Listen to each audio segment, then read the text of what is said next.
अस्सलाम वालेकुम students, welcome to KNS with sir Khamis Bilal.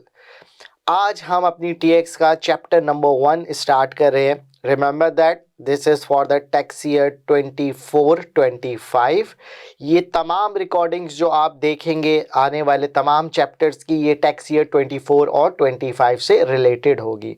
तो ये सवाल मत पूछिएगा कि ये कौन कौन से अटेम्प्ट के लिए हैं। ये 25 जून अटेम्प्ट के लिए हैं, ये 25 सितंबर अटेम्प्ट के लिए हैं, ये 25 दिसंबर अटेम्प्ट के लिए हैं, ये 25 मार्च अटेम्प्ट के लिए हैं, 26 मार्च अटेम्प्ट के लिए हैं। ठीक है बेटा, तो मेक श्योर कि आप इन 4 अटेम्प्ट में ही इन वीडियोस को देखें, उसके बाद ये वीडियो काम की नहीं रहेगी। चलें स्टार्ट करते हैं कुछ चैप्टर नंबर 1 की बेसिक्स से। इंशाल्लाह इसी रिकॉर्डिंग में इसको कंप्लीट करने की कोशिश करेंगे, एक फ्लो में लेके जाएंगे। ठीक है बेटा, चले चैप्टर नंबर 1 हम स्टार्ट कर रहे हैं। चैप्टर नंबर 1 का नाम है हमारे पास introduction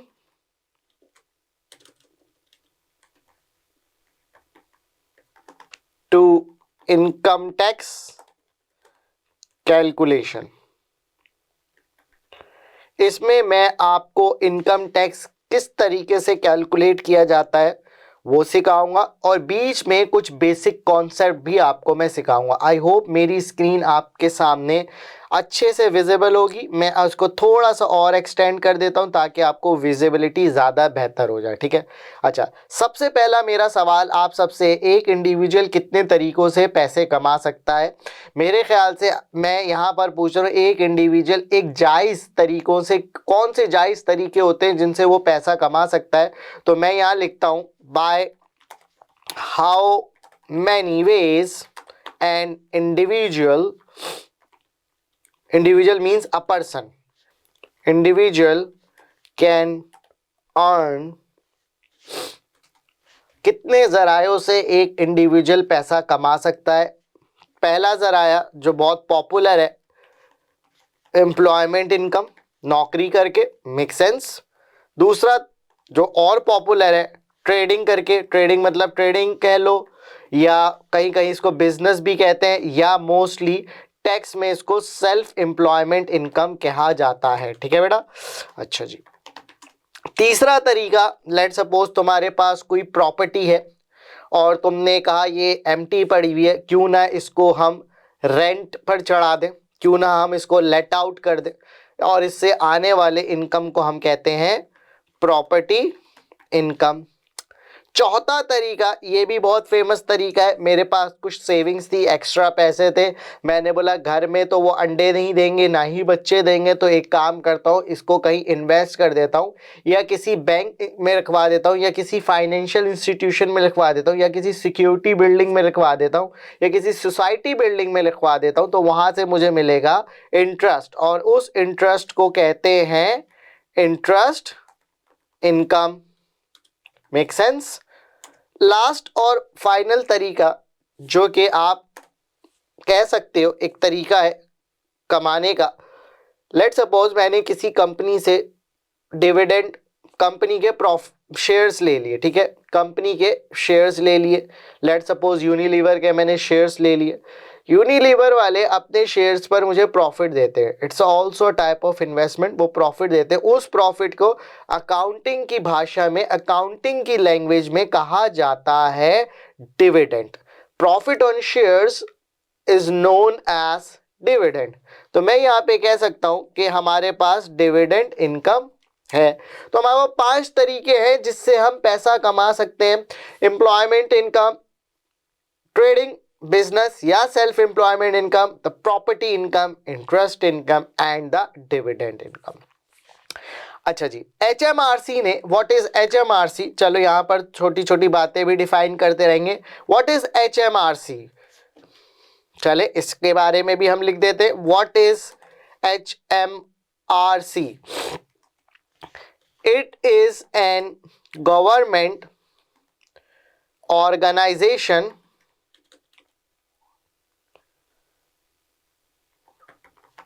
that handles the tax matters।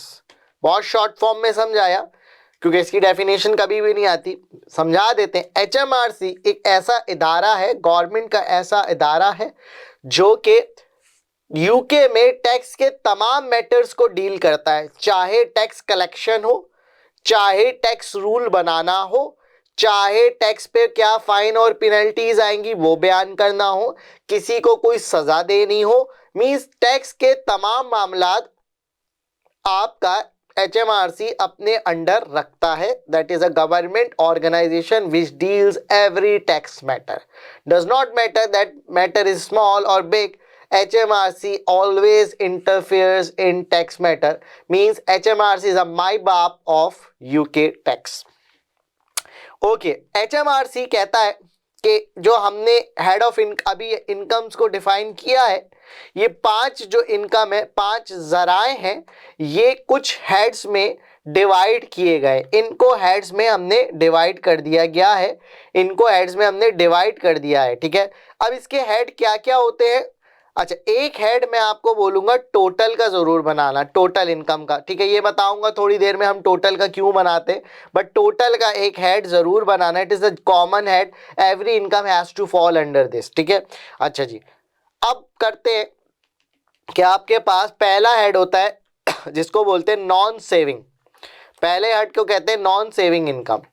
इसमें आप कौन कौन से इनकम को इंक्लूड करोगे? Let's take this one. सबसे पहले तो टोटल में सारी इनकम्स आएंगी। Non saving employment income is a part of non saving, self employment is also a part of non saving income, property income is also a part of non saving income. अच्छा, एक बच्चे ने सवाल कभी कहा कि sir शायद एक और तरीका है, but that is very unusual, बहुत कम होता है, बहुत कम होता है, फिर भी मैं आपको एक्सप्लेन कर देता हूं कि कौन सा है। पेंशन। लेट सपोज आप रिटायर्ड हो गए, आप रिटायर्ड होने के बाद आपको हर महीने गवर्नमेंट की साइड से कुछ ना कुछ पेंशन मिलती है, तो that pension is also a part of your source of income, जो कि ऑलरेडी आपका किसके हेड में आती है? नॉन सेविंग में आती है। Make sense? तो मोस्टली मैंने बहुत कम देखा है कि पेंशन का सवाल टेस्ट हो रहा हो कि पेंशन को भी आपका इनकम ट्रीट किया जा रहा हो, बहुत कम आता है। बट अगर आ जाए तो घबराना नहीं है, तुम्हारे पास 4 सोर्सेस है, employment income, self employment income, आपका property income and the pension. ये 4 आपकी सोर्सेज ऑफ इनकम है जो कि नॉन सेविंग के हेड में आती है, ठीक है। तो सर ये इंटरेस्ट इनकम कहाँ जाती है? बेटा ये जाती है सेविंग इनकम के हेड में। एक ही इनकम है जो कि सेविंग इनकम के हेड में जाती है, that is interest income. Total में तो जरूर लिखेंगे, फिर उसको अपने पर्टिकुलर हेड में लैंड करवा देंगे। लैंड करवा देगा, वो वाला मीम याद आ गया, लैंड करवा दे 100-200 रुपए लेके। अदर में एक ही आएगा, दैट इज डिविडेंड इनकम, एक ही बच चुका है, टोटल में तो जरूर आएगा, और इसको भी 100-200 लेकर लैंड करवा देंगे हम, ठीक है बेटा। तो ये आपके पास आपके कुछ सोर्सेज ऑफ इनकम। अच्छा, इनको क्या टर्म दी जाती है? इनको अंग्रेजी में हम कहा जाता है सोर्सेज ऑफ इनकम। इस कॉलम को नाम ले दो सोर्सेज ऑफ इनकम। ये वो जराए हैं जहां से हमें पैसे मिल जाता है, ठीक है। इन जरायों को आपने 3 हेड्स में डिस्ट्रीब्यूट करा। सर टोटल भी तो है, टोटल का मैं आपको बता दूंगा टोटल का क्या सिनेरियो है, टोटल को क्यों लिखते हैं वो थोड़ी देर में हम डिस्कस कर लेंगे, बट 3 हेड्स ऑफ इनकम ही होते हैं, ठीक है। आपके पास इसके बाद आ जाती है अल्हम्दुलिल्लाह, आपके पास अब आप कैलकुलेट करेंगे तो आपके पास आ जाएगी टोटल इनकम। टोटल इनकम, इन तमाम सोर्सेज को जब तुम ऐड कर लोगे तो तुम्हारे पास आ जाती है टोटल इनकम। तुम इसमें से लेस कराते हो qualifying interest. Qualifying interest, sir ये क्वालिफाइंग इंटरेस्ट क्या होता है? क्वालिफाइंग इंटरेस्ट मैं आपको समझाता हूं ये क्या होता है, यहां पर आपको समझने की जरूरत है कि क्वालिफाइंग इंटरेस्ट क्या होता है। यहां पर मैं आपके लिए क्योंकि नोट्स बना रहा हूं तो मैं हर नोट्स को अलग अलग टैब में डाल देता हूं। क्वालिफाइंग इंटरेस्ट, ठीक है, क्वालिफाइंग इंटरेस्ट हम एक्सप्लेन करते हैं क्या होता है। अच्छा जी बेटा, कुछ इंटरेस्ट ऐसे होते हैं जो क्वालिफाई करते हैं क्वालिफाइंग इंटरेस्ट के लिए। सर समझ नहीं आया, कुछ इंटरेस्ट ऐसे होते हैं जो कि क्वालिफाई करते हैं क्वालिफाइंग इंटरेस्ट के लिए। सर क्वालिफाइंग इंटरेस्ट होता है क्या है? वो आपकी टोटल इनकम में से लेस हो जाता है। क्वालिफाइंग इंटरेस्ट क्या होता है? वो आपकी टोटल इनकम में से लेस हो जाता है। सर कौन कौन से होते हैं qualifying interest? Let's check the scenario. सबसे पहला सिनेरियो हम डिस्कस करते हैं आपके साथ। लेट्स सपोज मैं KNS में जॉब लेने आया। मैंने कहा सर मुझे एडमिन का रोल दे दीजिए, मैं बहुत अच्छा प्रिंसिपल हूँ। सर साजिद ये मान नहीं रहे हैं बात। मैं कह रहा हूँ एक बार अपॉर्चुनिटी तो दे मुझे, मैं I can manage each and everything on my shoulders, right. तो मैंने बोला सर मुझे आप बस अलाउ कर दें, मैं आते ही बम फाड़ दूंगा, सही है। आजू बाजू वाले इंस्टीट्यूट वाले परेशान हो जाएंगे। तो सर साजिद ने बोला ठीक है कल से नौकरी पर आ जाना। मैंने कहा सर वो लैपटॉप आईपैड तो दे दें। सर साजिद ने बोला आईपैड? बेटा शक्ल देखो आईपैड ले रहे हो आप। मैंने कहा सर आईपैड के बिना तो काम नहीं चलेगा ना, पार्ट ऑफ द जॉब है। सर साजिद ने बोला अच्छा हमारे पास तो नहीं है ना, हम दे सकते हैं, अगर होता भी तब भी नहीं देते हम आपको, ठीक है। तो मैंने कहा सर कोई हल? सर ने बोला कोई मसला ही नहीं है, तुम चले जाओ बैंक, यूके में चले जाओ तुम बैंक, सही है। जैसे वहां पर बैंक है, लेट्स सपोज वहां पर एक HSBC बैंक है, HBL नहीं HSBC बैंक है, ठीक है। तो वहां से तुम लोन ले लो, तुम जो लोन लोगे उस लोन से तुम वो आईपैड खरीद लेना। मैंने कहा ठीक है सर बहुत आला भाई, मैं नौकरी भी मैं करूं लोन भी मैं लूं।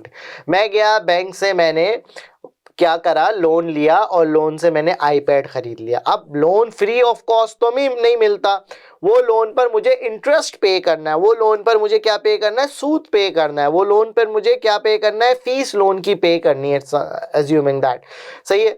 तो वो ऐसा एसेट जो तुम लोन के पैसे से लो और वो एसेट आपके जॉब के लिए यूज हो रहा हो, एक ऐसा एसेट जो तुम लोन के पैसे से लो और वो एसेट आपकी जॉब पर्पस के लिए यूज हो रहा हो, तो उस पर जो तुम इंटरेस्ट पे करोगे, उस पर जो तुम इंटरेस्ट पे करोगे, that will be the qualify, that will qualify for qualifying interest, that will qualify for qualifying interest.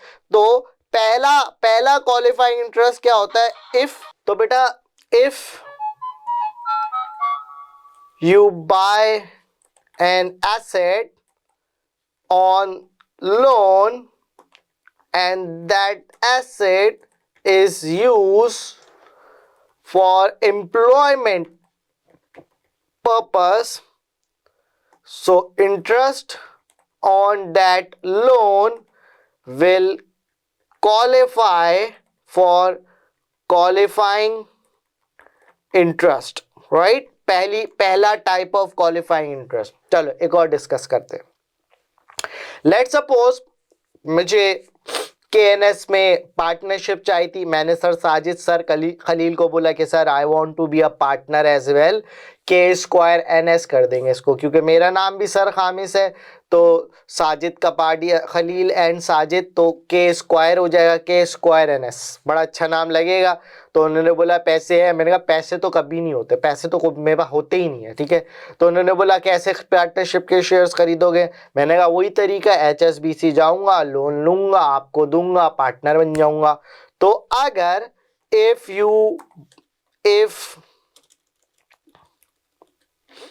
if you buy partnership shares from loan amount and on that loan you pay interest, so that will qualify for qualifying interest। Make sense? अच्छा और दो conditions हैं, वो हम आपको notes provide कर देंगे, उसमें लिखी बहुत स्ट्रेट फॉरवर्ड कंडीशंस हैं, just read it, if you don't get it let me know. ये दो बहुत फेमस हैं, तीन और है, टोटल 5 है, ये दो बहुत फेमस हैं जो कि मैंने आपको एक्सप्लेन कर ली, जो कि पढ़ के समझ नहीं आती।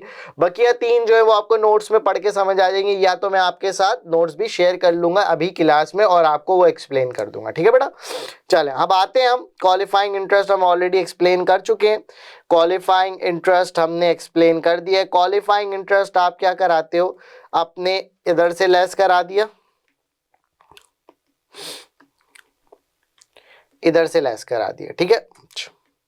अगर कुछ बच जाता है तो एक्स्ट्रा कॉलम आगे सेविंग से लेस करा दोगे। अगर यहीं पूरा नॉन सेविंग में यूटिलाइज हो गया तो ठीक है, अगर बच जाता है तो सेविंग में चले जाओगे, उससे बाद भी कुछ बच जाता है तो अदर में जाके लेस करा दोगे। फिर आप करवाते हो लेस पर्सनल अलाउंस। चलो पर्सनल अलाउंस को भी डिस्कस करते हैं, पर्सनल अलाउंस को भी डिस्कस कर लेते हैं कि पर्सनल अलाउंस क्या होता है। पर्सनल अलाउंस क्या होता है? पर्सनल अलाउंस अभी थोड़ी देर के लिए हम इसको माइंड में रखते हैं। Personal allowance is fix, that is 12,570। ये अभी सिर्फ थोड़ी देर के लिए बोल रहा हूँ, ये 12,570 से ज़्यादा नहीं हो सकता ये टैक्स। ये 24-25 की बात हो रही है।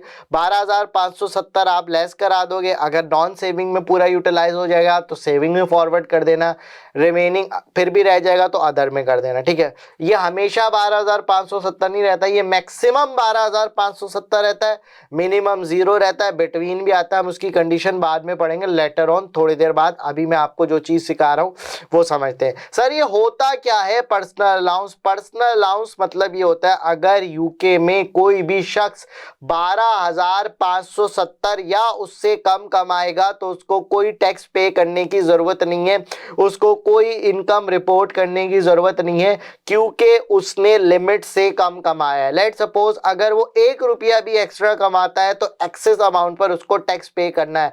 Let suppose assuming that 15,000 pound total उसकी सोर्सेज ऑफ इनकम से बन रहे हैं, तो एक्स्ट्रा तुम्हारे पास कितना बनता है? तुम्हारे पास एक्स्ट्रा बनता है, एक्स्ट्रा तुम्हारे पास बनता है 15,000 माइनस 12,500, एक्स्ट्रा बनता है तुम्हारे पास 2,430। तुम्हें इस पर टैक्स पे करना है, तुम्हें इस पर टैक्स पे करना है। Make sense? मेक सेंस बेटा? पर्सनल अलाउंस समझ आ गया? पर्सनल अलाउंस समझ आ गया? Personal allowance is that amount if you earn anything less than और equal to from 12,570 you don't need to report any income, you don't need to pay any single penny of tax।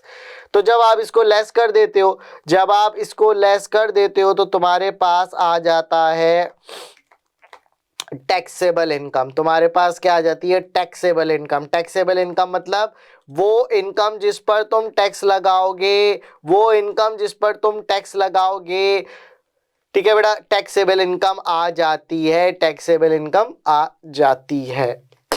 तो इस को आप कहते हो format, ये जो अभी मैंने आपको सिखाया है that is called format of income tax for individual. ये इंडिविजुअल का फॉर्मेट है। अगर उसको अपना इनकम टैक्स कैलकुलेट करना है तो उसको इस पैटर्न को फॉलो करना है। अच्छा सर जी एक बात बता दें, सर जी एक बात बता दें, टाइम देख रहा हूं यहाँ बस।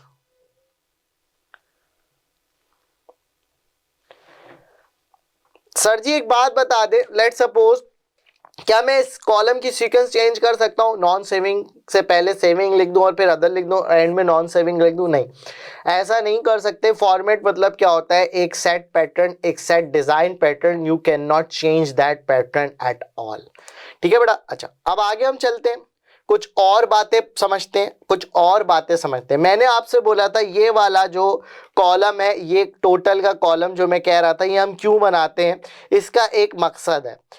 अच्छा अगर तुम्हारा टैक्सेबल इनकम, टोटल वाले कॉलम की बात करो, अगर तुम्हारी total taxable income, right, it's a total taxable income, this one, if it is less than equal to, it means if it is between 0 to 37,700, you are called a basic rate taxpayer, you are called a basic rate taxpayer। make sense? तुम होगे basic rate tax payer. Make sense? Sir अगर तुम्हारी total taxable income, ये जो yellow highlighted है, अगर ये 37,001 से लेकर 1,25140 तक है तो तुम कहलाओगे higher rate tax payer. Make sense? ठीक है बेटा। अच्छा सर अगर मेरी इससे भी ज्यादा है, 1,25140 में फुल बिल गेट्स अंबानी चल रहा हूं अबव, तो मैं कहलाऊंगा आपके पास additional rate tax payer. Make sense? तो बेटा ये आपके 3 बैंड्स हैं, ये आपके 3 बैंड्स हैं। हम टोटल का कॉलम क्यों बनाते हैं? हम टोटल का कॉलम इसलिए बताते हैं ताकि हम अपना टैक्स पेयर का स्टेटस जान सकें कि वो हायर रेट है या वो बेसिक रेट है या वो एडिशनल रेट है। ठीक है बेटा, make sense, yes that is making sense for you, I hope. अच्छा जी, अब इनके कुछ बैंड्स के रेट हैं, हम यहाँ पे रेट डिस्कस कर लेते हैं। ये 20% है, ठीक है बेटा। ये इसका नॉन सेविंग का हायर है 40%, एडिशनल है 45%। सेविंग का भी सिमिलर है, डिविडेंड का डिफरेंट है 8.75%, 33.75% एंड 39.35%। ये बैंड जो होते हैं आपको गिवन होते हैं, ये बैंड आपको गिवन होते हैं पेपर में, मगर मैं कोशिश करूंगा आपको इतनी प्रैक्टिस हो जाए कि आप इन तमाम बैंड्स को अपने ज़हन नशीन कर लो, दिमाग में बिठा लो, रात को ख्वाबों में भी अल्लाह की कसम ये बैंड आएंगे। बता ना, अल्लाह की कसम तू मेरे ख्वाबों में भी आएगा, तो ये बैंड भी आपके ख्वाबों में आएंगे। ठीक है, अच्छा अब हम एक छोटी छोटी एग्जांपल्स करते हैं to understand how these band work, right. अच्छा ओके, मैं एक सवाल बनाता हूं, एक एग्जाम्पल बनाता हूं आपके लिए ताकि आप लोग अच्छे से उसको समझ सकें। We are going for the example number 1। Example number 1, अभी हाथ सेट नहीं हो रहा है कीबोर्ड पर, जब हो जाएगा it's a new keyboard for me. मैं बहुत अच्छा टाइप करूंगा, बार बार ऊपर हो रहा होगा शायद। लेट्स सपोज मेरी एम्प्लॉयमेंट इनकम है 15,000, मेरी ट्रेडिंग इनकम है लेट्स सपोज 25,000, मेरी प्रॉपर्टी इनकम है 5,000, मेरी इंटरेस्ट इनकम है 8,000, मेरी डिविडेंड इनकम है 9,000। ठीक है, अच्छा अब मुझे फॉर्मेट एक्सेल पे पढ़ाने का यही मज़ा है कि you go for the format, बस एक बार ही आपने फॉर्मेट डाला। ठीक है, अच्छा पेंशन नहीं है तो I am just removing the pension from here right now. Okay, now I just need to put down this amount 15,000,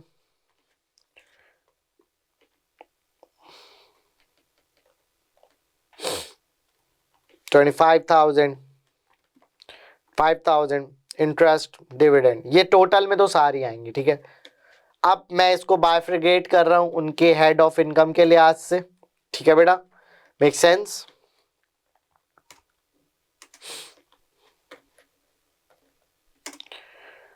total कर लोगे आप, क्वालिफाइंग इंटरेस्ट मेरे पास सवाल में कुछ नहीं है तो मैं जाने दूंगा। ठीक है बेटा, अब मैं लेस कराऊंगा पर्सनल अलाउंस। पर्सनल अलाउंस मैंने आपको ऑलरेडी बता दिया था कितना है, 12,570। यही कवर हो गया, अगर कवर नहीं होता तो नेक्स्ट रिमेनिंग मैं नेक्स्ट में फॉरवर्ड कर देता, मेक सेंस।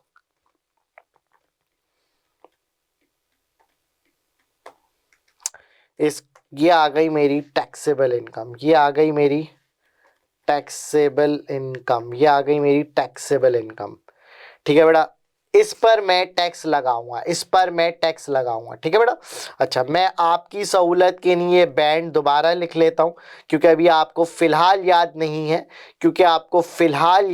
है, हम इसको देखते हैं कि हम किस तरीके से इस पे बैंड पे लगाएंगे। ठीक है बेटा, अच्छा जी, सबसे पहले एक एक करके मुझे सबसे पहले किस पे टैक्स लगाना है, नॉन सेविंग पे लगाना है, जो कि मेरी है 32,430, जो कि मेरे बेसिक बैंड। अच्छा मुझे पहले बताओ तुम्हारा स्टेटस क्या है, तुम हायर रेट टैक्स पेयर हो, तुम एडिशनल रेट टैक्स पेयर हो या तुम बेसिक रेट टैक्स पेयर हो। सर मेरी टोटल टैक्सेबल इनकम जो है वो 49,430 है, 49,430 है। तो सर मेरी ये मोर देन 37,000 है बट लेस देन 1,25,000 है, तो मैं हायर रेट टैक्स पेयर हुआ। सबसे पहले तो मैं इस पर टैक्स लगाऊंगा नॉन सेविंग पर, 32,430 पर, क्योंकि मैं अभी भी बेसिक बैंड पे हूं तो 20% लग जाएगा। Make sense. Yes that makes sense. ठीक है बेटा। अच्छा अब मैं आपको यहाँ पे एक रूल बता रहा हूँ, सेविंग इनकम का रूल। सेविंग इनकम का मैं एक रूल बता रहा हूँ, सेविंग इनकम रूल। ये बहुत अहम रूल है, इसको हम फोकस करेंगे। ये रूल कहता है if you are basic rate tax payer then first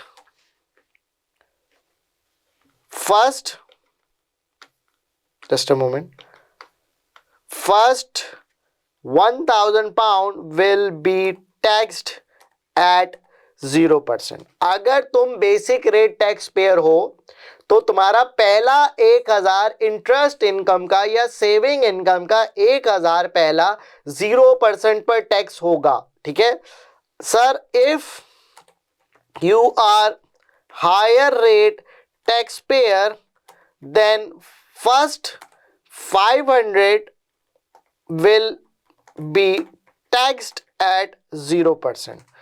अगर तुम हायर रेट टैक्स पेयर हो, जैसे कि मैं अभी अपने सवाल में हायर रेट टैक्स पेयर हूं, तो मेरा पहला 500 इंटरेस्ट इनकम का टैक्स्ड होगा 0% पर। ठीक है सर, एडिशनल रेट के लिए कोई ऐसा सीन है? No such benefit for additional rate taxpayer, no such benefit for additional rate taxpayer। additional rate taxpayer के लिए ऐसा कोई भी बेनिफिट नहीं है। ठीक है बेटा। अच्छा जी, तो अब हम क्या करेंगे? अब हम करेंगे, हमने इस पे टैक्स लगा दिया, हमने इस पे टैक्स हम कर चुके हैं, इस पे हम टैक्स कर चुके हैं, अब हम इस पे टैक्स लगाएंगे। ठीक है। अच्छा मुझे पहले बताओ कि बैंड, हम अभी भी बैंड बचा हुआ है ना? अभी भी बैंड बचा हुआ है, 37,700 का पूरा बैंड हमने अभी यूटिलाइज नहीं किया, अभी भी बैंड बचा हुआ है, बहुत बचा हुआ है। ठीक है। अच्छा पहले 500 पर तुम 0% टैक्स लगा दो। सर क्यों लगा रहे 0% पे? क्योंकि तुम हायर रेट टैक्स पेयर हो। ठीक है। अच्छा अभी तक तुमने टोटल कितना यूज कर लिए? 32,930 कितना यूज कर लिया? 37,700 में से 32,930 तुम ऑलरेडी यूज कर चुके हो। अब तुम्हारे पास सिर्फ 4,770 का बैंड बच चुका है, तो 4,770 पर तुम 20% टैक्स लगा दोगे। तुम 20% टैक्स लगा दोगे क्योंकि इंटरेस्ट इनकम पर हो, तुम इंटरेस्ट इनकम पर हो। तो इंटरेस्ट इनकम की 8,000 में से 500 पर टैक्स लगा चुके हो और 4,470 पे टैक्स लगा चुके हो, तो टोटल तुम बैंड यूज कर चुके हो। अब तुम्हारा नेक्स्ट बैंड स्टार्ट हो गया, मींस तुम अब नेक्स्ट बैंड पर जा चुके हो। तुमने पहला बैंड पूरा का पूरा यूटिलाइज कर लिया है। अब 8,000 में से तुम कितना टैक्स कर चुके हो? एक बार 500 पे टैक्स लगा चुके हो और एक बार 4,770 पे टैक्स लगा चुके हो। तो ये इंटरेस्ट इनकम रह गई जो अभी अनटैक्सड है, जो कि आपकी हायर रेट बैंड पर आ गई है, उस पर तुम 40% लगाओगे। Make sense? मेक सेंस बेटा, मेक सेंस। तो ये आपकी सहूलत के लिए लिखते हैं, ये आपकी नॉन सेविंग आ गई, ये वाली आपके लिए आ गई सेविंग, ये भी सेविंग,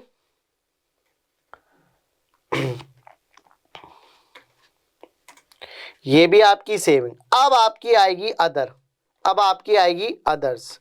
अच्छा अदर्स में डिविडेंड आता है, तो हम अब आप डिविडेंड के लिए भी रूल लिख लेते हैं, हम डिविडेंड के लिए भी रूल लिख लेते हैं। Dividend income rule, dividend income rule भी हम देख लेते हैं। डिविडेंड इनकम रूल क्या कहता है? कैपिटल में लिखते हैं डिविडेंड इनकम रूल। बेटा डिविडेंड इनकम रूल ये कहता है what ever the status of the taxpayer, the first 500 pound of dividend income will be taxed at 0%। चाहे तुम हायर रेट हो, चाहे तुम बेसिक रेट हो, चाहे तुम एडिशनल रेट हो, तुम्हारे पहले 500 डिविडेंड के 0% पर टैक्स होंगे। तो 0% पे तुम टैक्स कर दोगे, सही है, 0% पे तुम टैक्स कर दोगे। कितना था तुम्हारा? अच्छा ये हमने टैक्स कर दिया पूरा 8,000, चेक कर सकते हो, इसको ऐड करो तो 8,000 ही बनेगा, 8,000 बन रहा है। Make sense? अच्छा 9,000 में से पहला 500, 9,000 में से पहला 500 तुम्हारा 0% पे टैक्स होगा, रिमेनिंग रह गया तुम्हारा 8,500। मेक सेंस, ये भी अदर में आ रहा है। तो ये तुम्हारा, क्योंकि तुम हायर रेट पर हो, हायर रेट पे तुम्हारा परसेंटेज होता है दिस, तुम्हारा परसेंटेज ये होता है दिस। अच्छा, अब तुम क्रॉस चेक कर लो कि तुमने सारी इनकम पर टैक्स लगा दिया है या नहीं लगाया। तुमने सारी इनकम पे टैक्स लगा दिया है या नहीं लगाया, इसको सम करो। ये सम बराबर होना चाहिए 4943 के, ये सम बराबर होना चाहिए 4943 के। देखो आ रहा है बराबर, इसका मतलब तुमने तमाम इनकम पर टैक्स लगा दिया है और ये तुम्हारी आ गई इनकम टैक्स लायबिलिटी 11,400.75। ठीक है, ये तुम्हारी आ गई टैक्स लायबिलिटी। ठीक है, एग्जामिनर आपसे ये कैलकुलेट करवाता है। तो अभी हमने फॉर्मेट में दो रूल सीखे, एक सेविंग का सीखा। अगर तुम बेसिक रेट टैक्स पेयर होगे तो पहला 1000 पर 0%, अगर तुम हायर रेट टैक्स पेयर होगे तो पहले 500 पर 0%। अगर डिविडेंड का रूल क्या है, अगर तुम कोई भी रेट ऑफ टैक्स पेयर हो तो पहले 500 पर आपका 0% लगेगा। मेक सेंस बेटा? समझ आया कि हम किस तरीके से बैंड्स को यूज करते हैं, हम किस तरीके से बैंड को यूज करते हैं। I hope this is understandable. I hope this is understandable. Let's go one more example for better understanding.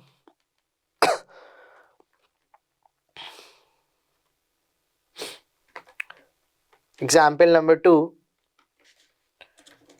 Let's suppose अब मेरी इनकम है 25,000। चलो कम करते हैं, मेरी इनकम है 5,000, मेरी इनकम है 8,000, मेरी इनकम है 4,000। इसको 4 नहीं करो, इसको करो 10,000 और इसको कर दो 15,000। ठीक है, मेरी इनकम है 4,500, मेरी इनकम है 1,500 डिविडेंड। ठीक है, ओके ना, फॉर्मेट बन चुका है मेरे पास, ऑलरेडी फॉर्मेट बन चुका है। देखो क्योंकि आपको पता है, ये आपको पता है कि कहाँ क्या लिखनी है, इट्स वेरी इजी। मैंने सारा टोटल में डाला, फिर उसको बाइफिगरेट कर दिया नॉन सेविंग, सेविंग और अदर इनकम में। मेरे पास टोटल इनकम 39,000 आ गई, उसमें मैंने पर्सनल अलाउंस कराया 12,570। मेरे पास टोटल टैक्सेबल इनकम आ गई 26,430। इसका मतलब ये मैं बेसिक रेट टैक्स पेयर हूँ। मैं कौन सा टैक्स पेयर हूँ? बेसिक रेट टैक्स पेयर हूँ। तो सबसे पहले मैं टैक्स लगाऊंगा, किस पर? इट्स 20,430 पर। चलो मैं यहाँ पर आपको हटा देता हूँ ताकि आपको ज़्यादा बेटर अंडरस्टैंडिंग हो जाए। सबसे पहले मैं टैक्स लगाऊंगा 20,430 पर, क्योंकि मैं नॉन सेविंग इनकम में हूँ, बेसिक बैंड में हूँ, 20% पर टैक्स लगा दिया। अच्छा, क्योंकि मैं बेसिक रेट टैक्स पेयर हूँ, पहले 1000 पर इंटरेस्ट इनकम के मैं 0% टैक्स लगाऊंगा। Make sense? Make sense. ठीक है, अब 4,500 में से 1,000 पे टैक्स कर चुका हूँ, तो 3,500 रहता है, 3,500 रहता है। ठीक है बेटा, तो 3,500 पर मैं क्योंकि अभी भी बेसिक रेट पर हूँ तो 20% पे लगा दूंगा। अच्छा, अब मैं डिविडेंड इनकम पर आऊंगा, चाहे मेरा कोई भी स्टेटस हो टैक्स पेयर का, तो मैं पहला अपना 0% ही चार्ज करवाऊंगा। ठीक है, डिविडेंड का पहला 0% पर ही टैक्स लगेगा। ठीक है बेटा, मेक सेंस? अच्छा, अब 1000 रह गया डिविडेंड का, 1000 पर 8.75 लगाऊंगा, 8.75% आ गया मेरे पास। अच्छा, ये राउंड ऑफ नहीं करना, ये राउंड ऑफ बिल्कुल करने की कोशिश भी नहीं करना, जो है वही लगाना।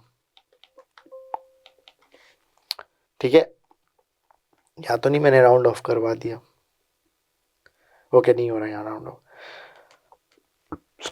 तो ये देखो तुम्हारा ये इससे मैच कर रहा है, ये तुम्हारा मैच कर रहा है इससे। ठीक है, और ये तुम्हारी टैक्स लायबिलिटी बन गई। ठीक है, अच्छा, एग्जाम में कभी कभी वो कह देता है पे।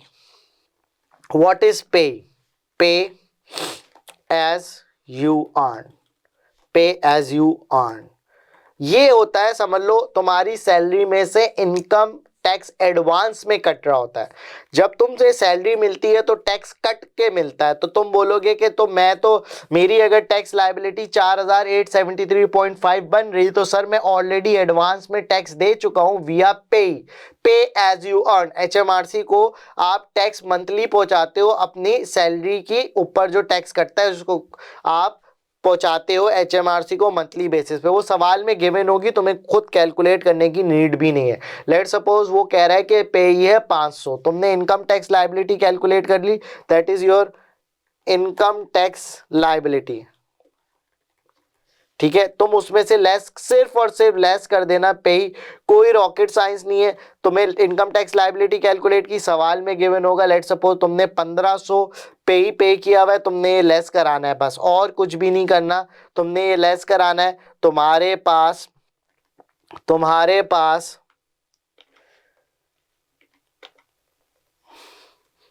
इनकम टैक्स पेबल आ जाएगा, ठीक है।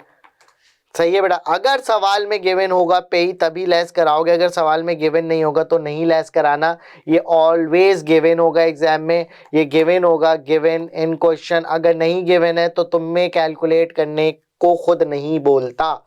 मेक सेंस बेटा, make sense. I hope you are understanding the question. चलो एक और एग्जाम्पल लेते हैं, एग्जाम्पल नंबर 3। लेट सपोज मेरी एम्प्लॉयमेंट इनकम है 5000, मेरी ये है 6000, ये है मेरी 4500, ठीक है, ये है मेरी 8000 और ये है मेरी 2000, ठीक है। मैंने बाइफरगेट कर दिया, सब मैंने बाइफरगेट कर दिया, ठीक है, मैंने बाइफरगेट कर दिया, ठीक है। तुम्हें पता है यहाँ तक कोई मसला नहीं होना चाहिए। Everything is normal, nothing has to be serious about it. सब कुछ नॉर्मल है, कुछ सीरियस नहीं है, ठीक है। अच्छा, अब मेरी बात गौर से सुनना, ये वाली बात बहुत अहम है, वह वाली बात बहुत अहम है बेटा। अभी तक हमने जितने भी सवाल करे, जितनी भी एग्जाम्पल करी, उसमें नॉन सेविंग इनकम का टोटल, मतलब ये वाला टोटल कभी भी 5000 से कम नहीं आया, चेक कर लो। चलो पहले एग्जाम्पल नंबर 1 पे जाते, क्या ये 5000 से कम है? ना। एग्जाम्पल नंबर 2 पे जाते हैं, क्या ये 5000 से कम है? ना। एग्जाम्पल नंबर 3 पर जाते हैं, क्या ये 5000 से कम है? हाँ। अगर नॉन सेविंग इनकम 5000 से कम हो जाए, अगर नॉन सेविंग इनकम 5000 से कम हो जाए तो एक रूल और सिखाता हूं, इसको कहते हैं सेविंग अलाउंस। ये क्या होता है, गौर से सुनना। If your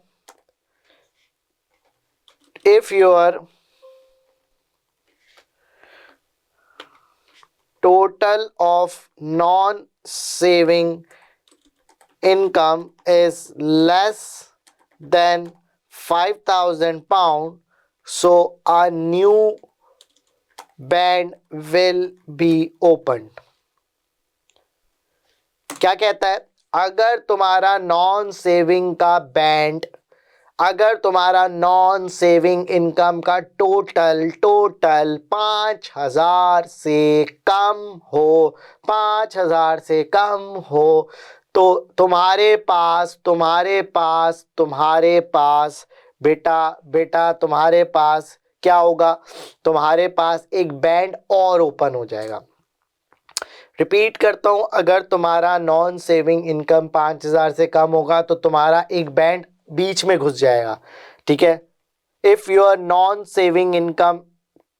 your total of non saving income is less than 5000, so a new band will be open of कैसे बैंड होगा, वो 0 से स्टार्ट होगा और खत्म कब होगा,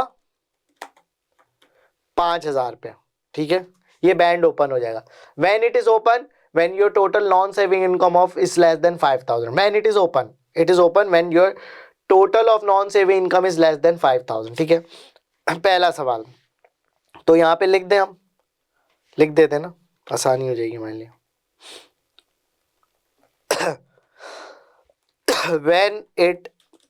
when it is open, ये कब खुलता है, इसका मुंह कब खुलता है, इसका मुंह तब खुलता है जब आपका नॉन सेविंग इनकम का टोटल 5000 से कम हो। ये किसके लिए खुलता है, for whom it is open. ये किसके लिए खुलता है भाई, ये बैंड किसके लिए खुलता है, it is only open for saving income. ये सिर्फ और सिर्फ किसके लिए खुलता है सर जी? ये सेविंग इनकम के लिए खुलता है। सर ये खुलने के बाद करता क्या है? ये कब खुलता है? पता है। ये किसके लिए खुलता है? पता है। ये खुल के करता क्या है? What does it do? What does it do? देखते हैं। Whatever the amount of interest income falls under this 5,000 band will be taxed at 0%। समझ आ गया सर? 5,000 के अंदर जितना जितना भी इंटरेस्ट इनकम का अमाउंट आएगा वो टैक्सड हो जाएगा 0% पर। समझ आ गया सर? कब खुलता है, किसके लिए खुलता है, करता है क्या है? सर जरा अप्लाई करके तो दिखाओ। चलो अब हम अप्लाई करते हैं। कब खुलता है सर? जब आपकी नॉन सेविंग इनकम का टोटल 5,000 से कम हो। मेरे सवाल में 2,930 है, तो सबसे पहले तो इस 2,930 पर टैक्स लगा दो। ठीक है, इसके लिए थोड़ी खुला है, इसको तो नॉर्मल वे में लेके जाओ, जैसा हो रहा है इसके साथ वैसा करो। इसके लिए थोड़ी ये बैंड खुला है, बैंड खुल गया है, मैं मानता हूं बेटा बैंड खुल चुका है, बैंड का मुंह खुल चुका है, बट ये खुला किसके लिए? ये खुला है सेविंग के लिए। तो अभी मुझे बताओ बैंड 0 से 5,000 तक था, मगर कुछ हिस्सा उस बैंड का नॉन सेविंग ने यूज कर लिया है, बट उसका इंपैक्ट उस पर नहीं आएगा। बैंड की रेस का उसने कुछ हिस्सा यूज कर लिया है, तो 5,000 में से कितना बच गया? 5,000 में से कितना बच गया बेटा? Let me check. 5,000 less this, band का 2,070 हिस्सा बच गया है। अब इंटरेस्ट आया टैक्स लगाने 8,000। उसने बोला जो भी बैंड 5,000 के अंदर मेरी जितनी भी अमाउंट आएगी, 5,000 के अंदर बैंड के अंदर अभी बचा ही नहीं ना 5,000, बचा कितना? 2,070। इसका मतलब इंटरेस्ट का 2,070 टैक्स होगा 0% पर, क्योंकि 5,000 के बैंड का इतना ही हैसियत बच गई है, इतना ही अनयूज पोर्शन बच गया। ठीक है, 2,070 पर मैंने 20% 0% ताड़ दिया। अच्छा, क्योंकि तुम बेसिक रेट टैक्स पेयर हो, अपना रूल वो वाला तो अपना है ही है ना, पहले 1,000 पर इंटरेस्ट इनकम के 0% टैक्स लगेगा। इसका मतलब है तुम 8,000 में से 1,000 पे टैक्स कर चुके हो और 2,070 पे इंटरेस्ट इनकम के टैक्स कर चुके हो। इस पर तुम नॉर्मल बैंड पर टैक्स लगाओगे। Make sense? ठीक है भाई। अच्छा, 2,000 पहले 500 पर डिविडेंड इनकम के 0 लगेगा, 0% लगेगा। Make sense? और रिमेनिंग पर 1,500 बन गया ना रिमेनिंग, इस पर तुम लगाओगे 8.75%। Make sense? ऐड करके चेक कर लेते। ओके, मैच कर रहा है। सर आपने पे ही लेस नहीं कराया, क्यों लेस कराऊं? इंफॉर्मेशन गिवन ही नहीं है पे की, तो लेस भी नहीं करवाऊंगा। मेक सेंस बेटा? Make sense? I hope you are understanding all these point. मैंने एग्जाम्पल से आपको बहुत कोशिश की कि मैं आपको समझाऊं, एग्जाम्पल से मैंने आपको समझाने की कोशिश की है।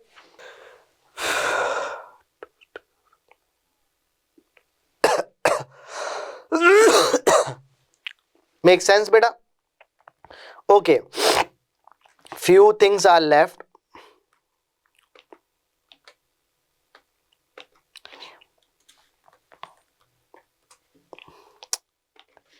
अच्छा जी, अब मैंने आपको, अच्छा प्रैक्टिस और करेंगे, टेंशन नहीं लेना, प्रैक्टिस और करेंगे। आप चाहते हैं तो मैं एक और सवाल करा सकता हूं प्रैक्टिस पर, बट मैं अभी करवा देता हूं। बट इससे पहले मुझे आपको पर्सनल अलाउंस की चीज़ों को लेके चलवाना है। ठीक है? अच्छा जी, हमने बात करी थी पर्सनल अलाउंस होता है 12,570।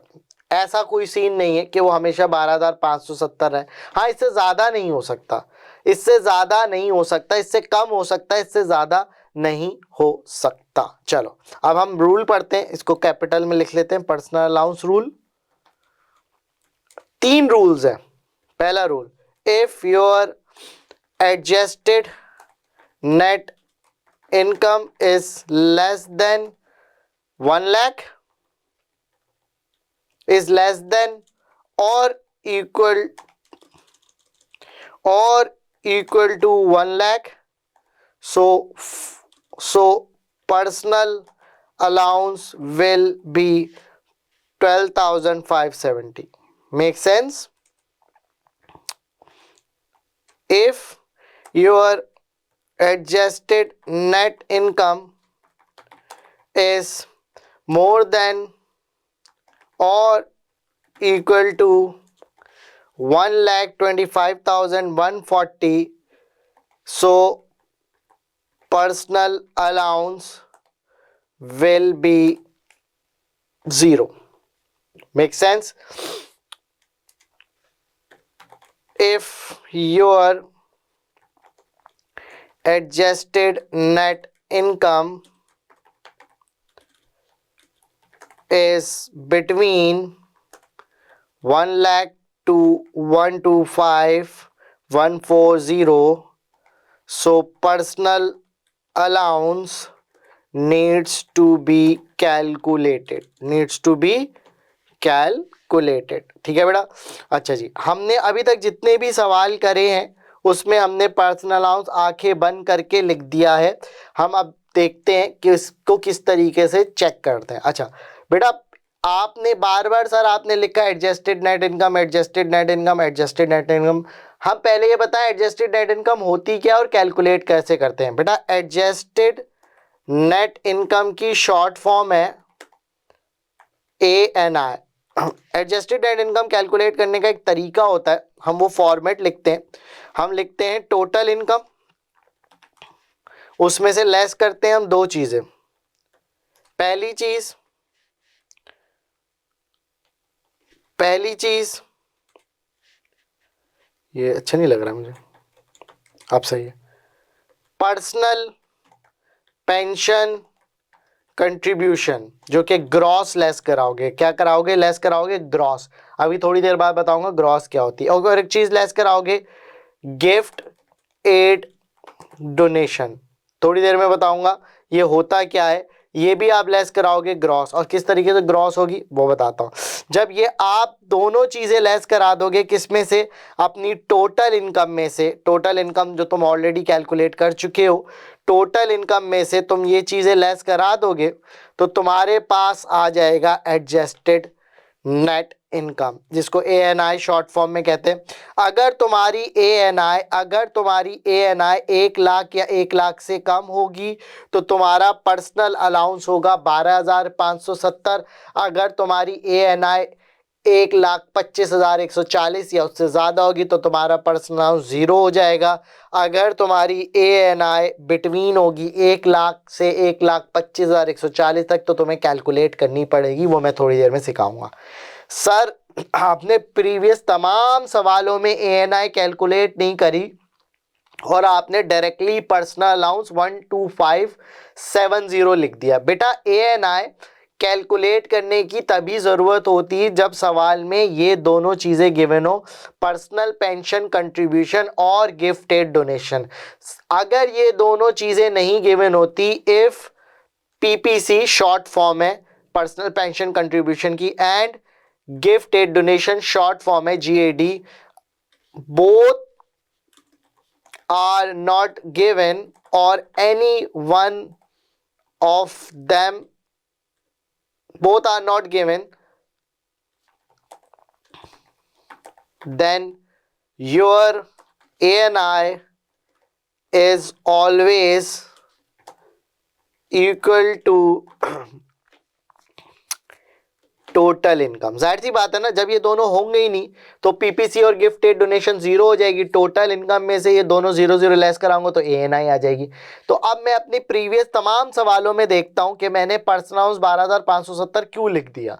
चलो पहली एग्जाम्पल हमने देखते हैं। हमारी पहली एग्जाम्पल में हमारी टोटल इनकम, मतलब यहाँ पर PPC की कोई और गिफ्टेड डोनेशन की कोई इन्फो नहीं दी थी, तो कैलकुलेट करने की जरूरत ही नहीं है। ANI बराबर है टोटल इनकम के, इस केस में 62,000 इज लेस देन 1 लाख, तो 12,570 लिख दिया। दूसरे एग्जाम्पल में भी पीपीसी और गिफ्टेड डोनेशन की कोई एग्जाम्पल नहीं गिवन थी, तो ANI बराबर है टोटल इनकम के, जो कि 1 लाख से कम है, 39,000 लिख 12,570 लिख दिया। तीसरे में भी सिमिलर यही हुआ है कि आपको पीपीसी और गिफ्टेड डोनेशन की कोई एग्जाम्पल कोई चीज नहीं दी थी एग्जाम्पल में, तो आपकी टोटल इनकम बराबर है ANI के, जो कि 1 लाख से कम है, तो 12,570 मैंने लिख दिया है। अच्छा बेटा, make sense, make sense.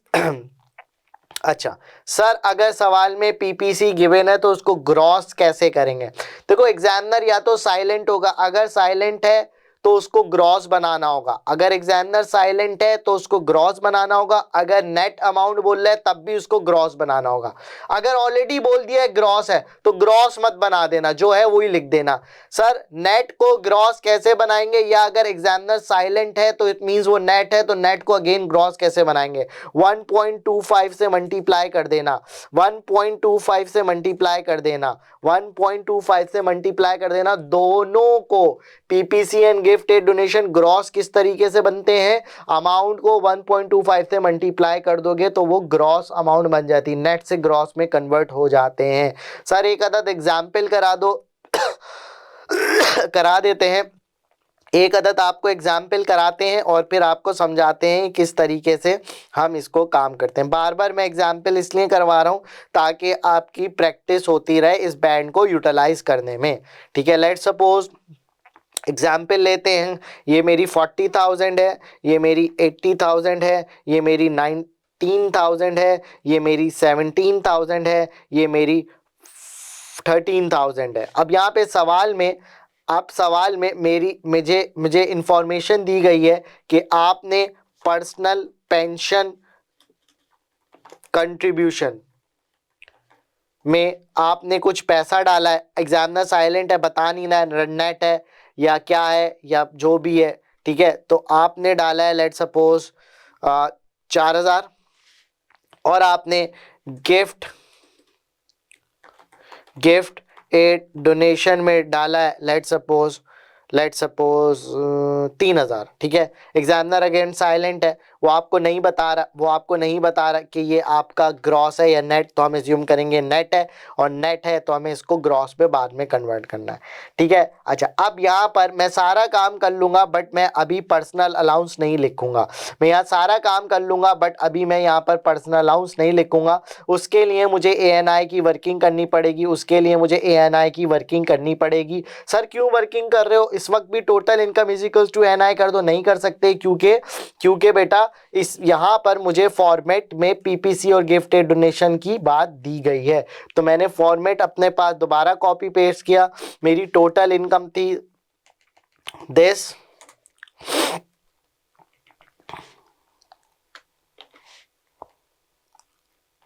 PPC 4,000 था इंटू 1.25, 3,000 था इंटू 1.25, लेस करने का है। क्या मेरी ANI more than equal to 1,25,140 है तो मेरा पर्सनल अलाउंस ऑटोमेटिकली कितना हो जाएगा? 0 हो जाएगा। Condition number 2 is fulfilling. Make sense? जी सर। अब इस पे मैं लगाऊंगा टैक्स, पहले मैं यहाँ पर एक कॉन्सेप्ट और सीखूंगा। टैक्स लगाने से पहले कॉन्सेप्ट सीखूंगा।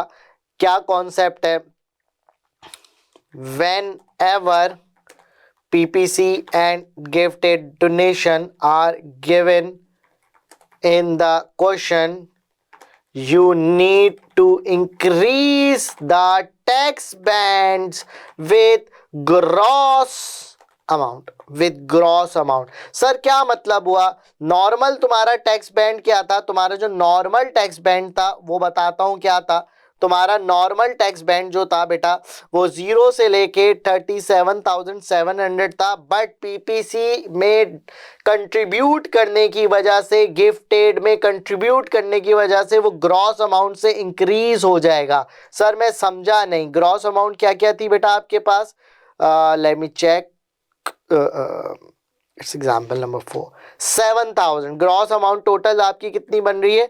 7,000। कैसे आ रहा है? 7,000 नहीं आ रही, ज्यादा आ रही ना, यहाँ पे मैंने लिखी थी, कहाँ गई, हाँ ज्यादा आ रही, दैट इज 8,750 ग्रॉस अमाउंट से इंक्रीज हो जाएगा 8,750, ये आपका बैंड इंक्रीज हो जाएगा। सर समझा नहीं, अब आपका नया बैंड बन जाएगा, let me just add it,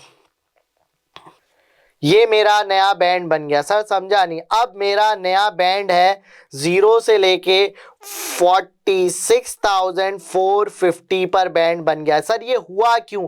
क्योंकि तुमने कंट्रीब्यूट करा पीपीसी और गिफ्टेड डोनेशन में, तो तुम्हारा ये न्यू बैंड बन गया, ये न्यू, तुम्हें अब टैक्स को इस बैंड के लिहाज से यूज करना है। क्या सर अगला वाला बैंड भी इसी तरीके से बढ़ेगा? जी अगला वाला बैंड भी इसी तरीके से बढ़ेगा, मींस उसमें 1,25,000 क्या करूंगा, 1,25,140 में ऐड कर दूंगा 8,750। Make sense? तो अब मेरा जो बैंड बन रहा है वो बन रहा है 1,33890। मेक सेंस बेटा, मेक सेंस? आपका ओल्ड बैंड में आखिर में ग्रॉस अमाउंट से इंक्रीमेंट हो जाएगा, ठीक है बेटा। अच्छा अब पुराने बैंड को भूल जाओ, और सर वो अबव वाला तो यहाँ से स्टार्ट होगा ना, वो उसमें थोड़ी ऐड कर सकते हो, वो तो अनलिमिटेड है ना बेटा, उसको ऐड करके अब होगा भी क्या। अब मेरा बैंड 37,700 नहीं है, 46,450 है, तो मैं 46,450 पर पहले टैक्स लगा दूंगा, इसको अनपरसेंटेज नंबर करते हैं ना, 46,450 पर मैं टैक्स लगाऊंगा। सही है बेटा, मैं कितना टैक्स लगाऊंगा, बेटा, मैं 20% टैक्स लगाऊंगा, ठीक है बेटा, मैं 20% टैक्स लगाऊंगा। Make sense?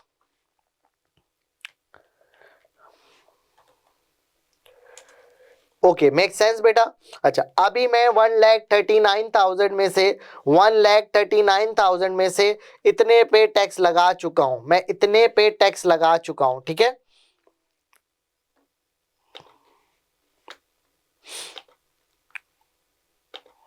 मैं इतने पे टैक्स लगा चुका हूं। अच्छा आप मेरी बात गौर से सुनना, अब रिमेनिंग कितना बच गया है, 92,550। अब मेरा क्या सेकंड बैंड इस पूरे 92,550 को कंज्यूम कर लेगा? चेक करता हूं, 1,33,890 माइनस 46,450। मेरे पास इतनी जगह ही नहीं है कि मैं इस पूरी अमाउंट को टैक्स कर सकूं 92,550 को सेकंड बैंड में मैक्सिमम कितनी अमाउंट आ सकती है, 1,33,890 माइनस 46,450, इतने इससे ज्यादा नहीं आ सकती, तो इस पे मैं 40% लगा दूंगा, ठीक है बेटा। मेक सेंस बेटा, मेक सेंस? अभी भी कुछ अमाउंट रह चुकी है अनटैक्स के लिए, नॉन सेविंग की, चेक कर लेते हैं कितनी रह गई है, कितनी रह गई है, 5,110, जो कि हायर बैंड में चला गया, 45 पे टैक्स लगेगी। सर इंटरेस्ट इनकम का क्या होगा? आप एडिशनल रेट टैक्स पेयर हो, तो आपको ना 1,000 वाला बेनिफिट मिलेगा ना फर्स्ट 500 वाला मिलेगा, तो पूरे 17,000 पर सर क्या हम 45% पेल देंगे? यस, पूरे 17,000 पर आप 45% ही पेल दोगे, ठीक है बेटा।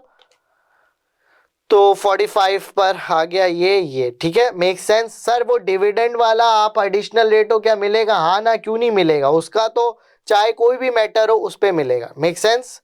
ठीक है, कितने पे लगा दिए, 12,500 रह गए, 12,500 रह गए उस पर 39.35% के लिहाज से आपको टैक्स लग जाएगा।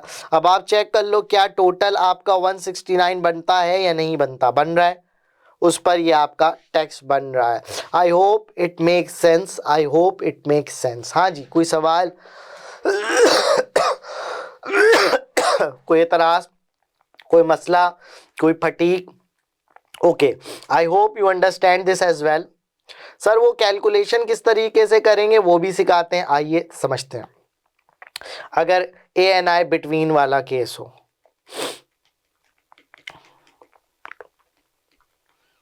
इसी सवाल को ले लेते हैं, मगर थोड़ी सी इनकम कम कर देते हैं, 15,000 20,000, देखते हैं कितनी बन रही है। इसको 25 कर दो, इसको 35 कर दो, इसको 22 कर दो, इसको 19 कर दो, इसको 5 कर दो। ओके, इसको थोड़ा थोड़ा 12,000।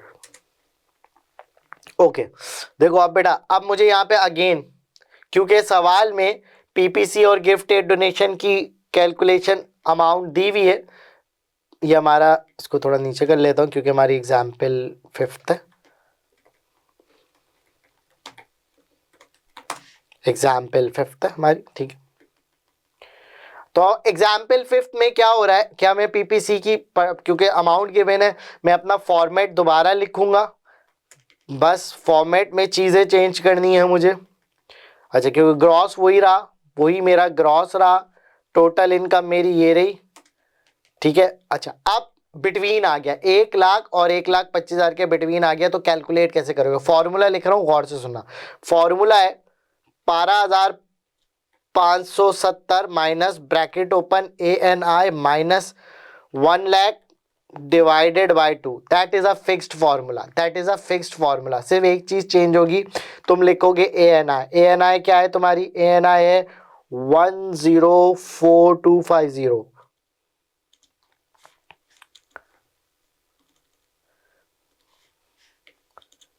104250। यहाँ मैंने लगाई ब्रैकेट, यहाँ पे भी लगाई ब्रैकेट, और यहाँ लगाई ब्रैकेट, और यहाँ लगाया मैंने इज इक्वल्स टू, क्या कह रहा है, शायद ब्रैकेट ज्यादा लगा दी, ये भी मना कर रहा है, नाराजगी है, क्यों कर रहा है?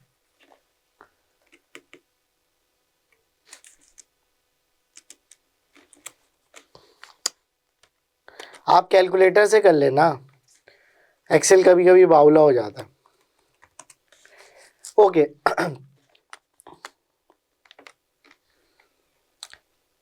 That is my personal allowance, ठीक है, that is my personal allowance. Let me check one more time, it's ऐसा तो नहीं है एक्सेल बावला चल रहा है। हाँ ठीक है, ठीक है, मेक सेंस।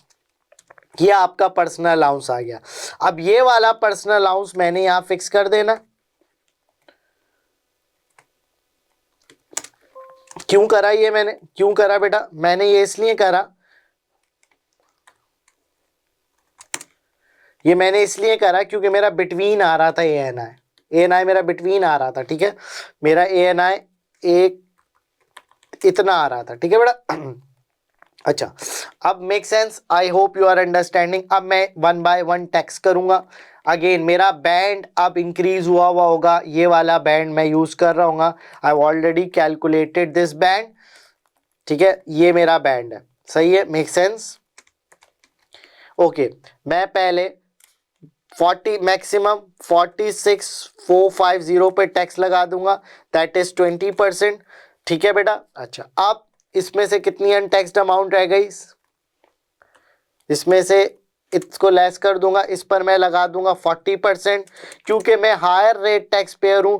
पहले 19,000 में से 500 पर 0% टैक्स लग जाएगा, मेक सेंस। रिमेनिंग 18,500 पर 40% टैक्स लग जाएगा। अब क्योंकि डिविडेंड का तो मैटर ही पहले 500 पे, चाहे आप जो भी रेट ऑफ टैक्स पे हो 0% आएगा, 11,500 पर आपके पास आ जाएगा 33.75%। तो ये आपका, ये भी सॉल्व हो गया, ये भी सॉल्व हो गया।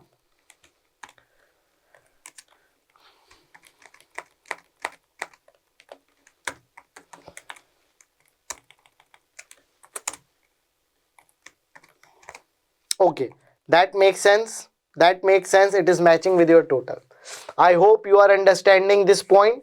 हमने अभी तक फॉर्मेट सीखा, हमने टैक्स लगाना सीखा, हमने सेविंग के रूल सीखे, हमने डिविडेंड के रूल सीखे, हमने सेविंग अलाउंस सीखा, हमने पर्सनल अलाउंस को चेक करा और हमने कुछ अच्छी सी एग्जांपल्स भी करी हैं।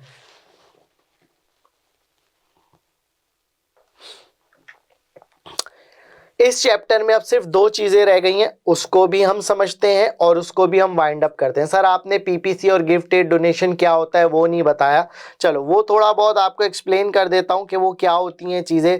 बेटा पर्सनल पेंशन कंट्रीब्यूशन ये एक पूरा चैप्टर है जो मैं आगे आपको एक्सप्लेन करूंगा, बट ये समझ लो ये होता क्या है। जिस कंपनी, जैसे लेट सपोज तुम किसी प्राइवेट इदारे में, अपनी कंपनी में नहीं हो, किसी प्राइवेट जगह एज अ पेंशन आप कंट्रीब्यूट कर रहे हो, आप कंट्रीब्यूट कर रहे हो उसको कहते हैं पर्सनल पेंशन कंट्रीब्यूशन। आप कंट्रीब्यूट कर रहे हो उसको कहते हैं पर्सनल पेंशन कंट्रीब्यूशन।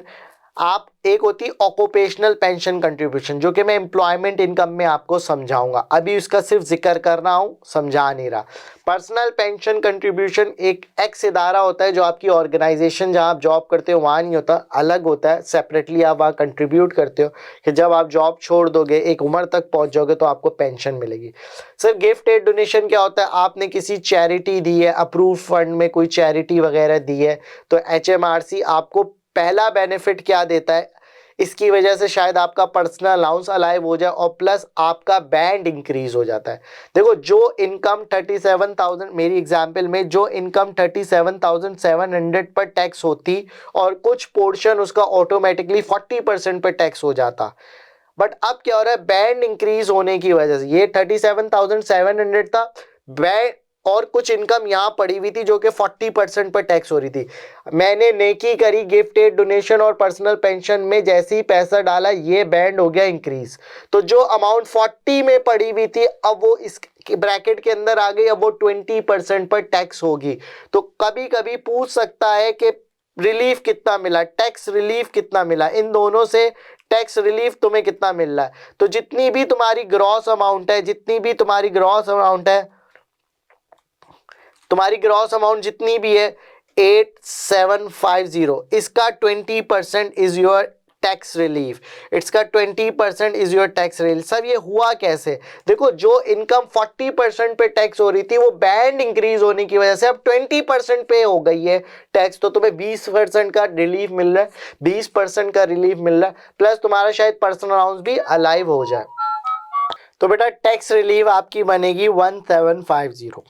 अच्छा अब इस चैप्टर की, चैप्टर नंबर 1 की हम प्रैक्टिस तो और करेंगे, बट हमने कॉन्सेप्चुअली 80% कवर कर लिया है। अब दो छोटे छोटे कॉन्सेप्ट हैं। सबसे पहला कॉन्सेप्ट है चाइल्ड बेनिफिट। चाइल्ड बेनिफिट, बेटा चाइल्ड बेनिफिट है क्या? ये सेपरेटली टैक्स होता है, इसका टैक्स बैंड से कोई ताल्लुक नहीं है। इस पे लिख देते it is taxed separately, it has no relationship with tax bands, right? इसका कोई रिलेशनशिप नहीं है टैक्स बैंड से, ये सेपरेटली होता है, ठीक है। अच्छा हम कुछ एग्जाम्पल दे लेते हैं। एग्जाम्पल 6 है आज की। Let suppose employer is paid 5,250 as a child benefit to Mr. A. The total income of Mr. A is 70,000 and he has contributed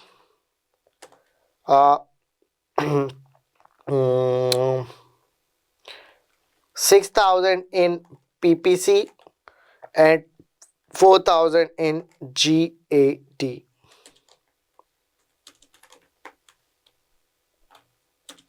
Calculate the tax on child benefit. आपके मालिक ने आपके बच्चों के लिए मिठाई विठाई दे दी, मिठाई का खर्चा अरमन बांध लिया, तो उस पर टैक्स अलग कटेगा। वो उसका टैक्स कैसे कटेगा, उसकी कंडीशंस है, हम कंडीशंस देख लेते हैं और उसके बाद फिर चेक करते हैं। इसकी कंडीशन है टैक्स रेट और कंडीशन। कहता है if your ANI is less than 50,000, अगर आपकी ANI 50,000 इज लेस देन और इक्वल टू कर दो, लेस देन और इक्वल टू 50,000, तो आपका टैक्स रेट 0 हो जाएगा। मतलब 5250 पर आप 0% लगा देना, इसका मतलब है कोई टैक्स आपको उस पर पे नहीं करना। ठीक है।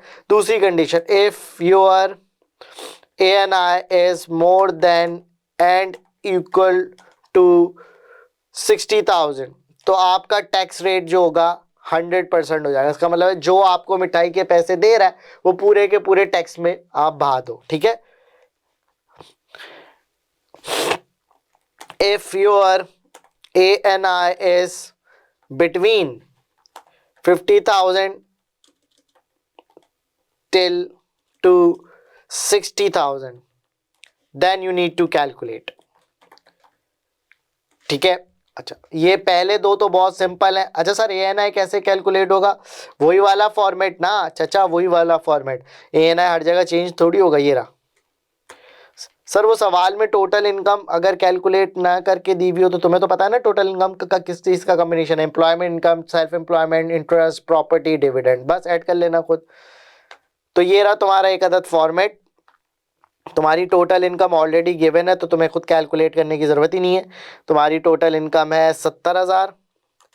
अच्छा सर, गिफ्टेड डोनेशन मेरी है 6,000, इसको ग्रॉस करना है 1.25।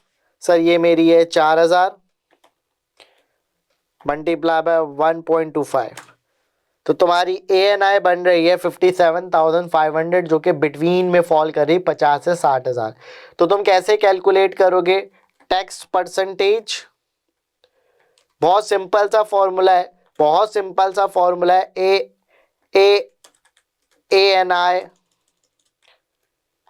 ANI minus 50,000 divided by 100। तो मेरा ANI है 57,500 माइनस 50,000 डिवाइडेड बाय 100, 75%। 75%, इसको मैं परसेंट बना देता हूं। 75%, ठीक है बेटा। अब क्या करना है 75% का? 5250 तुम्हारे पास बेनिफिट था, 5250 तुम्हारे पास बेनिफिट था, उसका 75% तुम्हें टैक्स पे करना होगा। ये सेपरेटली शो कर दोगे। अगर वो बोलेगा टोटल टैक्स कितना पे करना है, तो तुमने इनकम टैक्स कैलकुलेट किया उसको इसमें ऐड कर देना, तो टोटल टैक्स आ जाएगा। मेक सेंस बेटा, make sense. That is very easy to understand, right? Okay, now the last concept for this, marriage allowance. See, marriage allowance क्या होता है? अगर आपका सिविल पार्टनर या आपका स्पाउस अपना पर्सनल अलाउंस ट्रांसफर करना चाहे तो आप इसको ट्रांसफर कर सकते हो। उसको कहते हैं transfer of personal allowance as well. आप इसको कह सकते हो transfer of personal allowance as well, right? अच्छा, अब इसकी एग्जांपल ले लेते हैं। इसकी एग्जांपल ले लेते हैं। मिस्टर ए आप हस्बैंड हैं और मिसेस, मतलब मिसेस वाइफ लिख दिया, मिस्टर हस्बैंड और मिस्टर वाइफ, ताकि आपको आसानी हो जाए समझने में। ठीक है। अच्छा, मिस्टर हस्बैंड की जो टोटल इनकम है किसी एक सोर्स से, ये लेट्स एज्यूम करते हैं 20,000 है। ठीक है। इन्होंने अपना पर्सनल अलाउंस लेस करा दिया, अभी ट्रांसफर नहीं हो रहा, अपना पर्सनल अलाउंस लेस करा दिया जो कि 12,570 रहा, तो आपकी आ गई टैक्सेबल इनकम। चाहिए आपकी आ गई टैक्सेबल इनकम, क्योंकि आपने नौकरी करके ही ये पैसा कमाया था। ठीक है। तो आपका जो रेट लगेगा वो नॉन सेविंग बेसिक बैंड में ही तुम चढ़े हुए हो अभी तक, तो 20% तुम यहाँ पे अप्लाई कर दोगे, यहाँ पे 20% तुम अप्लाई कर दोगे, तो तुम्हारी ये आ गया 1486, ये तुम्हारा आ गया इनकम टैक्स लायबिलिटी। अब तुम्हारी वाइफ ने अपना पर्सनल अलाउंस तुम्हें ट्रांसफर कर दिया, इसकी एक अमाउंट फिक्स होती है, ट्रांसफर ऑफ पर्सनल अलाउंस, इसकी एक अमाउंट फिक्स्ड होती है, दैट इज, मैं यहाँ कैलकुलेट कर रहा हूं बट ये अमाउंट फिक्स्ड रहती है।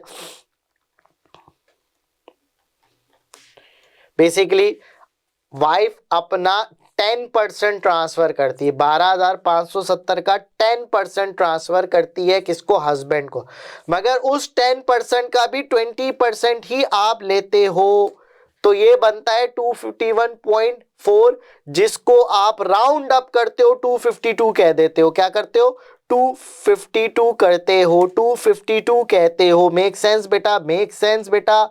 तो ये आपका इनकम टैक्स पेएबल बन गया, ये आपका इनकम टैक्स पेएबल बन गया, ये आपको पे करना है। अच्छा बच्चे क्या करते हैं गलती, इसमें 12,570 में ऐड कर देते हैं 10%, गलत है। ट्रांसफर ऑफ पर्सनल अलाउंस में क्या होगा, नॉर्मल चल रहे होगे, इनकम टैक्स लायबिलिटी हस्बैंड की कैलकुलेट करोगे, जब ट्रांसफर होगा तो एक फिक्स्ड अमाउंट लेस कराओगे जो कि है 252, वो आती कैसे है, 12,570 का 10% और उसका भी 20%, क्योंकि ट्रांसफर करने के लिए कंडीशन क्या है, condition to transfer the personal allowance both must be basic rate tax payer, दोनों बेसिक रेट टैक्स पेयर हो, इसीलिए तो 20% हम ले रहे हैं, इसीलिए तो 20% ले रहे हैं। हस्बैंड भी बेसिक हो रहा है, देखो है, और वाइफ भी बेसिक होनी चाहिए। It is fixed amount that is 252, make sense. ये हमने दो बातें लिख दी, दो पॉइंट्स लिख दी हैं जो कि कंडीशंस में आ जाते हैं या रूल में आ जाते हैं, ठीक है। अब लेट्स सपोज वाइफ की टोटल इनकम है, एज्यूमिंग वाइफ की टोटल इनकम है 15,000। अब वाइफ का पर्सनल अलाउंस कितना होगा ये सोचना है। देखो बेटा गौर से सुनना, वैसे तो पर्सनल अलाउंस 12,570 था, 10% ट्रांसफर किया 1257, ये ट्रांसफर कर दिया सर, वो 252 ट्रांसफर नहीं करा, वो नहीं करा ट्रांसफर, वो तो लायबिलिटी सेव हो रही है ना। तो यहां पर आप लिखोगे 12570 माइनस 1257, ये आपका पर्सनल अलाउंस बना, क्योंकि ये आपकी टैक्सेबल इनकम है, बेसिक हो दोनों, रेट मारा आपने,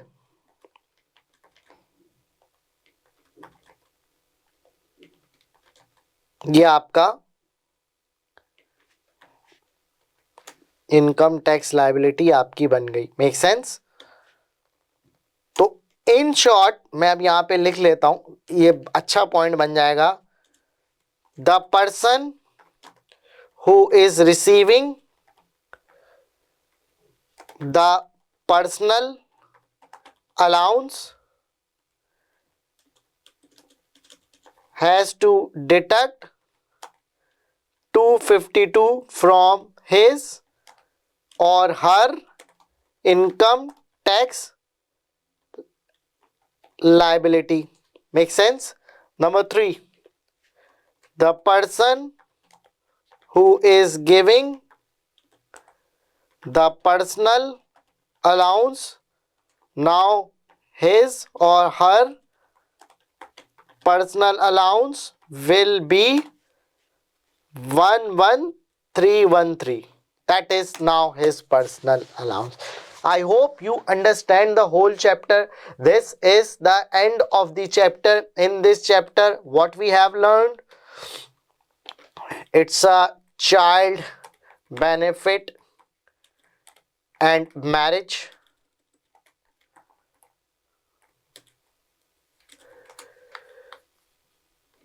That is format of income tax. So what we have learned in this, let's make a chapter list so that chapter number 1 में हमने क्या क्या कवर कर लिया और क्या क्या है आपको एक ही वीडियो में पता होना चाहिए।